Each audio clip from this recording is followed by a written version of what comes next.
New Zealand's Paul Whibley emerged with a victory the last time the Can-Am Grand National Cross Country Series riders met. But it wasn't easy, as a deep field of contenders challenged him at every corner, and they want to take him down today. Can Whibley hold on? Playing in the dirt, face full of mud, sacrificing flesh and blood. Playing in the dirt, digging in the ground. Oh, now I'm asking you, where you gonna be when it all goes down, down, down, down, down, down? Well, hello everyone and welcome once again to Racer TV, covering the Can-Am Grand National Cross Country Series. I'm your host Jason Wygant, and today we're headed back to North Carolina. It's time to bust out the motorcycles again for their third round of this tour, the FMF Steele Creek GNCC in Morganton, North Carolina. Florida and Georgia, the opening rounds of this series, dead flat, no hills, either up or down. Here, the riders are going to be climbing and descending all day long. Plus, this Steele Creek track brings a very infamous obstacle with it, the Steele Creek Bridge, which acts like a dam, going to force water and mud right toward the riders, one of the most difficult obstacles on this tour. Now, of course, the points race is very close after just 2 races in this GNCC series, so a lot of riders are still in championship contention, and they hope to rally for a win today. So let's get down to the pits and meet some of our contenders. Last weekend was good. Jimmy and I had a good battle towards the end, and I managed to take him out about 3 corners from the finish. I felt pretty bad, so I ended up letting him by for the second place, and I took third. So it was good to get on the podium so early in the series compared to last year, and hopefully get a good start today and run up front. The track conditions are perfect, and Suzuki's running awesome. Last race went good. You know, I didn't get a very good start, but I was able to catch the guys pretty quick, and we had a good pace going. There was about 5 or 6 of us up front, and it was awesome. You know, we were all banging, and each one of us took a lead. We go faster and faster, and you know, about halfway through, I got the lead, and Paul and I kind of checked out a little bit, and about a lap later, Paul got away from me, and I was kind of stuck by myself in second, but I had a little bit of gap on the field and for third. But last lap, man, Josh put it on and caught me about a mile from the end, and it was a good race all the way to the finish. And last couple corners we came together, we both went down, but you know, it was I was happy to get on the podium for second for the JG off-road team. Yeah, last weekend went really good for me. I got the whole shot and came away with the win, so I'm pretty happy with that. Got the points lead coming into round 3 here. This round, I'm hoping to get another podium finish and hopefully get up on that number one spot on the box. The track's pretty cool. It's got some hills, some kind of sandy whoop sections here along the creek. So I'm looking for a good race today. There's going to be plenty of guys going fast, so it should be good. Well, those 3 should be strong today like they were at our last race in Georgia, but do not forget Charlie Mullins, who won the series opener in Florida. The hot rod was leading in Georgia until he twisted his ankle and dropped back out of a podium position. He's back at 100% today, and he lives not far from this North Carolina facility. He would like to grab his second win of the season.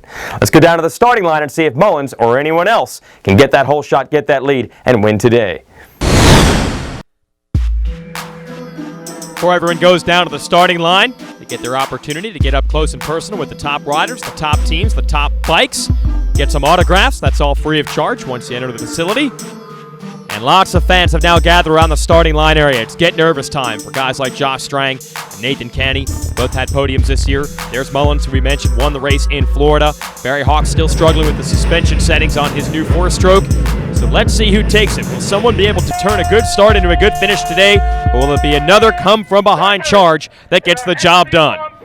They start with the engines off, and they wave the green flag. They'll fire them. And now they fire into the first turn. The FMF Steele Creek GNCC is underway, and it's Nate Canny on the Shock Doctor KTM. Grabbing $250. No, wait a minute. Mullins sneaks through on the inside, and now Whibley takes it away.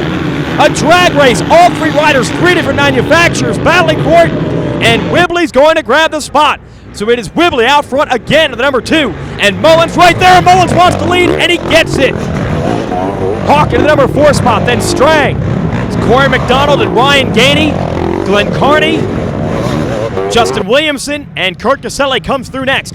This is what Mullins likes to do. They call him Check Out Charlie. He does not like to ride with pressure. He likes to pull away, and that's what he's done so far with Canny, Hawk, and Strang right there. And here comes Carney on that Husqvarna. riding with a broken leg, followed by Gainey and Thad Duvall back from a wrist injury. The rookie, he used to race in this class, XC2 Pro Lights. Young kids on the 254 strokes. Into the first turn we go, and a rider down, and I believe that's Caleb Russell, who has won the first 2 rounds of this series, down in turn 1. Meanwhile, Andrew Matuzik grabs the Cometic Hole Shot Award. Jake Korn right behind him. Now back to the pros. There's Shane Watts, Ryan Eccles, and Jason Raines coming through. And now the 11 of Jesse Robinson, privateer Kawasaki rider. It's Justin Williamson, another rookie in the pro class in the gas. Kenny Gilbert on the green bike out of South Africa. Then Kurt Caselli. And look, the leader of the XC2 class has already caught the pros. That's Corey Buttrick. Here's Kevin Hoagie out of Pennsylvania in second. Jason Thomas in third. So these guys are on the move. There's Shane O'Banion, David Snyder, Korn, and Russell, who remember was down in turn 1. Not down. Charlie Mullins, he is up, putting a little distance between himself and Whibley. Then you got Canny, Hawk, Strang. This is a tough pack. Glenn Carney wants to run with these guys, and Thad Duvall as well. That's what makes Grand National Cross Country Racing so fun to watch.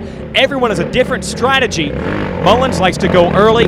Whibley usually comes on strong late in the race. And the rest of those guys behind them are trying to build some confidence.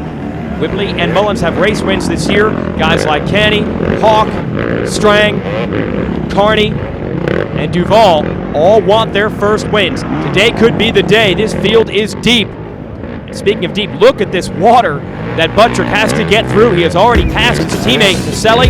He is moving toward the front of the pack overall and leading in XC2. It's going to be great racing today. Don't go anywhere.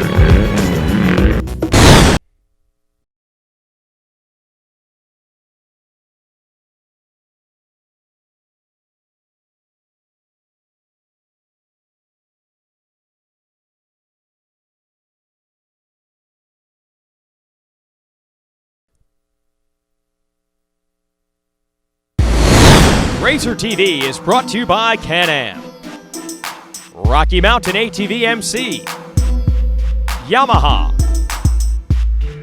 and by Honda, the official generator of Racer TV. Back to the action, FMF Steel Creek GNCC. Charlie Mullins and Paul Whibley challenging each other. Nathan Canny and the rest of the field trying to keep those guys in sight, setting a furious pace here into the opening lap. Carney and Duvall come by. Carney, a veteran out of Australia. The rookie Duvall out of West Virginia won the XC2 championship last year. Wanted to make a splash this year, made it in the wrong way, broke his wrist at our opening round in Florida. He is back today. Mullins, who won that race, out front. Whibley can just keep Mullins in sight early. Wait a minute, look at this. Carney has moved to third. He's gotten around Hawk and Strang. Make no run for it. And it's very difficult on these opening laps. No practice or pre-running allowed. So Mullins is just trying to read the terrain, read the arrows, and they told him to go right through that tree. Look, Whibley goes around it, so does Carney. And that can be said, it's a strategy game out here. Very hard to charge early when you don't know the track, but that's what Mullins wants to do. If he had tagged that tree, he would have ended his day in a hurry. Same thing happened to Mullins last year. He was up front with Nate Canny at the beginning of this thing a year ago. Now you see Canny battling with Jimmy Jarrett, but Mullins went down on lap 1 and went from first to last and spent the rest of the day climbing through traffic.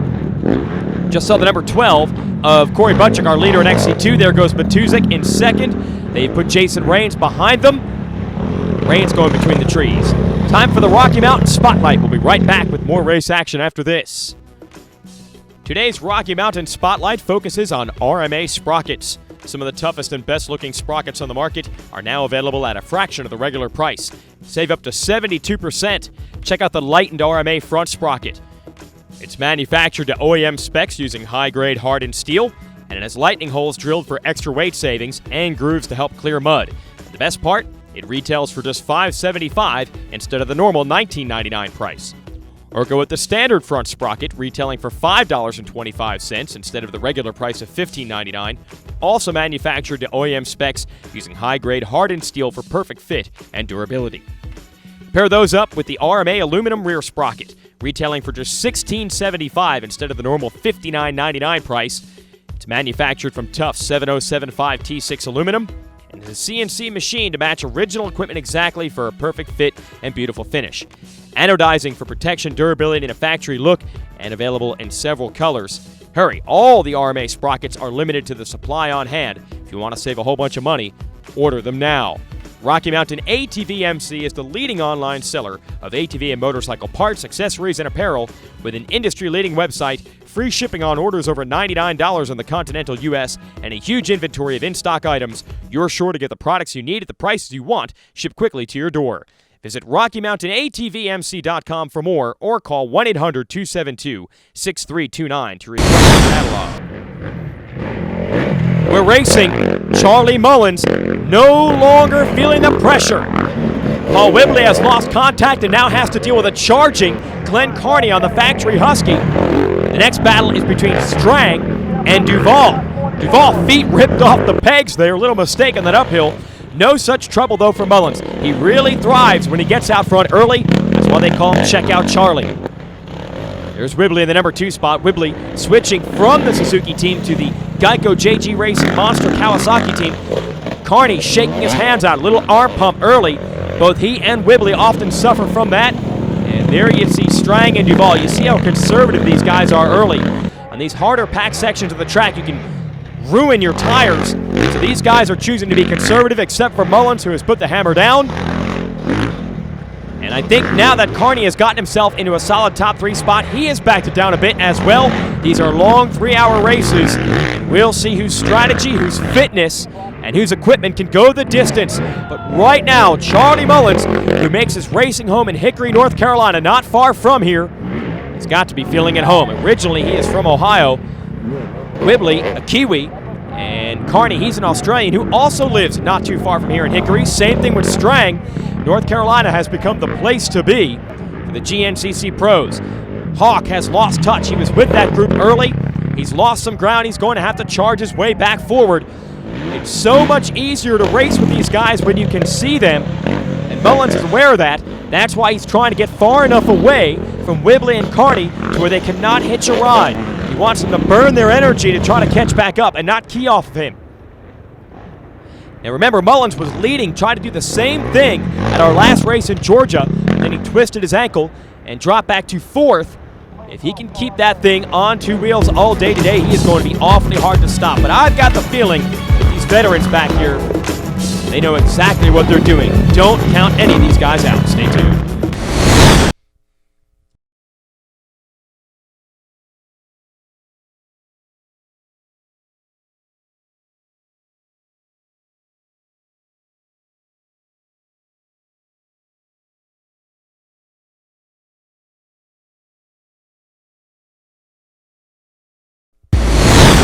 Racer TV is brought to you by Can-Am, Rocky Mountain,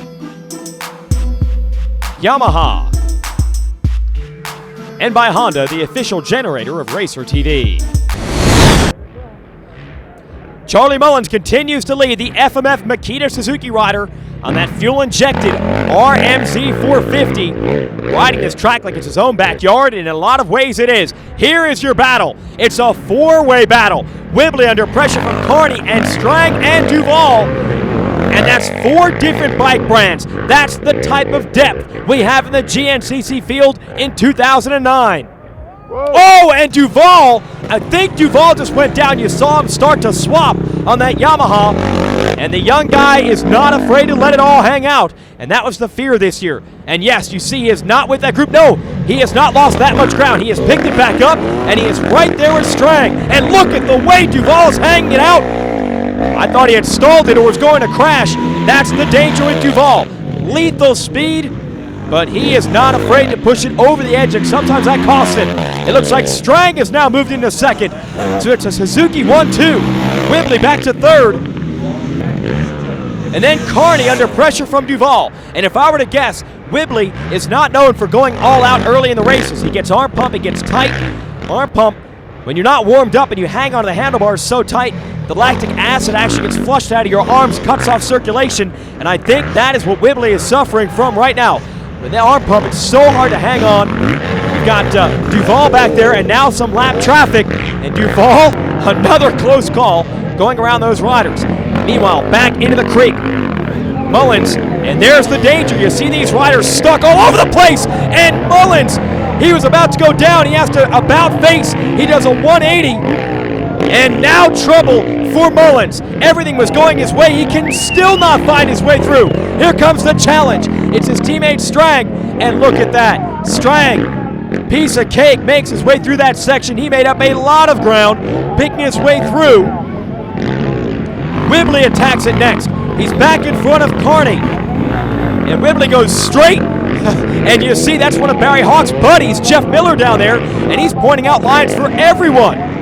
Now back to the XC2 pack. And Caleb Russell has come all the way back from a first turn crash to take the lead. And Russell almost goes down. Fans down there cheering him on. He's got Buttrick right behind him. Mullins, how big is the lead now after that big mistake in the creek bed? And you see his teammate Strang has put his head down. He is pulled away from Whibley and Carney, and he wants to go after Mullins. You get the pit boards out, and you hear the GNCC radio crew. 5 seconds back. So Strang on the move. Let's see if Whibley and Carney can hitch a ride with Strang and go after Mullins. And the battle rages an XC2 between Russell and Buttrick. We're at the halfway mark. The racing's heating up. Stay with us.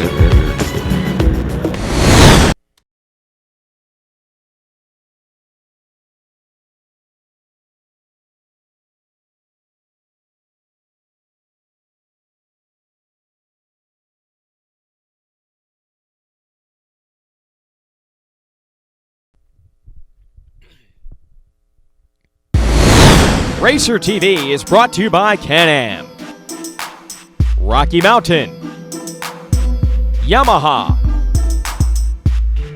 and by Honda, the official generator of Racer TV. Down the stretch here at Steele Creek, Jason Wygant giving you the call. Charlie Mullins has led almost every inch, but his teammate, Josh Strang, still on the move, and lap traffic continuing to slow. Paul Whibley, the winner of our last round, and he's got Glenn Carney on his tail. Carney never gives up. And speaking of that XC2, Caleb Russell from worst to first, but you can see his teammate, Corey Buttrick, keeping the heat on that Shock Doctor KTM. And Strang has taken the lead from Mullins. And you had a sense momentum had changed, and now as we get to the latter stages, he is putting his charge on. Lap traffic continuing to thwart Whibley and Carney as they make their run. Into the pits we go.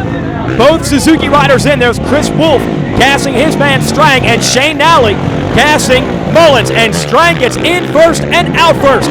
Mullins is going to have to put on a charge. Time is running out in this one. And it's a strategy game now. Strang taking the lead late. Oh, but Mullins is right there, and you can tell he is not going to give this up. Two young kids, Strang just 20, Mullins just 22 years old.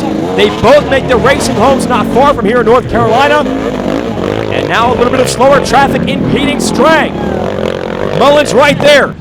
Is it better to be the leader or the follower at this point in the game? Certainly Whibley here in third hopes it's better to follow, but he lost touch with those guys about the halfway mark and has not been able to make that ground back up. Whibley, though, so strong down the stretch, don't count him out. Oh, Carney has stalled, and that opens the door for Duval to sneak into fourth. And Carney can still not get that bike started. There you see Carney back out there. He's lost significant ground. And the same for Mullins. He has lost the handguard to the right side of that bike. He must have tagged a tree. Could that give Strang the break he needs to pull away? Whibley still in the charge in third. Duval in fourth. His girlfriend there on the side of the track cheering him on. But time is up, and Josh Strang, he waited, and then he put his charge in, and he's going to win his first Grand National Cross Country race of 2009. A good run by his teammate Mullins, who led almost all day long. When it counted, Strang was just a little bit stronger. Mullins looks tired coming across the line, and the same thing here for Whibley. The Kiwi, they say he's indefatigable, but even he is just cruising toward the finish. Let's talk to the winners. Yeah, I got a pretty good start. I was right beside Charlie when he got the whole shot, so I was actually in the lead for a little while, and then Charlie got back in front of me again. And then I kind of got a little bit tight arms, and Charlie got away from me a little, and then Josh came past me, and I was also getting some pressure from Glenn Carney on his Husky as well. So I kind of they got away from me. Then I got going again near the middle of the race and sort of pulled away from Glenn, and sort of like in the middle of nowhere in the middle of the race. But I'm pretty happy with taking third today. I wasn't riding my best today, but hopefully we can make this the worst race of the season. Whibley's thinking title. If his worst of the year is a third, that's not too shabby. There's your top 10. Let's talk to Mullins. Yeah, the start was good. Got the whole shot and kind of first few laps rode my own race, and I could tell Strang he was coming, so he got around me and we picked up the pace and kind of had a really good race going and just followed him. And after the second gas, 2 laps to go, I kind of made a mistake back in the whoops and ended up crashing pretty good, but still managed to salvage second out of for the championship, so I'm pretty happy with that, and all in all, it's a good race.